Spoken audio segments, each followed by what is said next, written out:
राधे राधे प्रियजनों।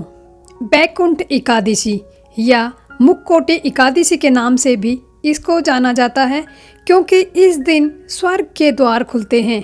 बैकुंठ एकादशी पर तिरुमाला मंदिर में भव्य आयोजन किया जाता है और साल भर में इसी दिन विष्णु भगवान के आंतरिक गर्भगृह का द्वार खोला जाता है, जिसे बैकुंठ द्वारम के नाम से जाना जाता है।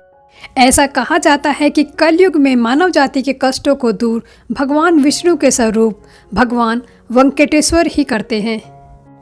इस दिन व्रत रखकर विधि विधान पूर्वक विष्णु भगवान और माँ लक्ष्मी जी की पूजा करने और व्रत कथा को पढ़ने से व्रत की सभी मनोकामनाएं पूरी होती हैं तथा भगवान विष्णु उनके लिए वैकुंठ का द्वार खोल देते हैं। व्रत को स्वर्गलोक की प्राप्ति होती है।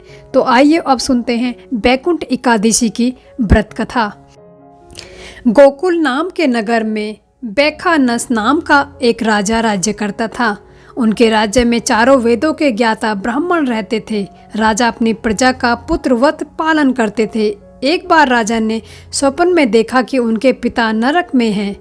प्रातः उठते ही उन्होंने अपने स्वप्न के बारे में विद्वान ब्राह्मणों को बताया तो राजा ने कहा, मैंने अपने पिता को नरक में कष्ट उठाते हुए देखा है। उन्होंने मुझसे कहा है कि पुत्र मुझे नरक से मुक्त कराओ। जब मैंने यह शब्द सुना तब से मैं बेचैन हूँ। ब्राह्मणों ने कहा, हे राजन, यह यहाँ पास ही भूत भविष्य और वर्तमान के ज्ञाता पर्वत मुनि का आश्रम है। वे आपकी समस्या का हल जानकर जरूर निकालेंगे। यह सुनकर राजा पर्वत ऋषि के आश्रम गए और साष्टांग दंडवत करते हुए मुनि को अपनी पूरी दास्तान सुनाई। राजा का दुख सुनकर पर्वत मुनि ने आंखें बंद की और भूत विचारने लगे। फिर बोले, हे राजन, मैंने तुम्हारे पिता के कुकर्मों को जान लिया है। उन्होंने पूर्व जन्म में कामातुर होकर एक पत्नी को रति दी, किंतु सोत के रहने से दूसरी पत्नी को ऋतु दान मांगने पर भी नहीं दिया। उसी पाप कर्म के चलते उन्हें नरक जाना पड़ा।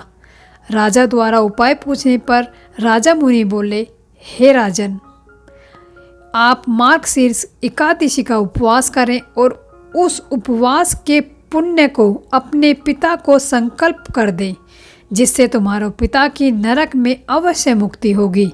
राजा ने सपरिवार वैसा ही किया। उनके प्रभाव से राजा के पिता को मुक्ति मिल गई और स्वर्ग में जाते हुए वे पुत्र से कहने लगे, हे पुत्र, तेरा कल्याण हो। और यह कहकर वो चले गए।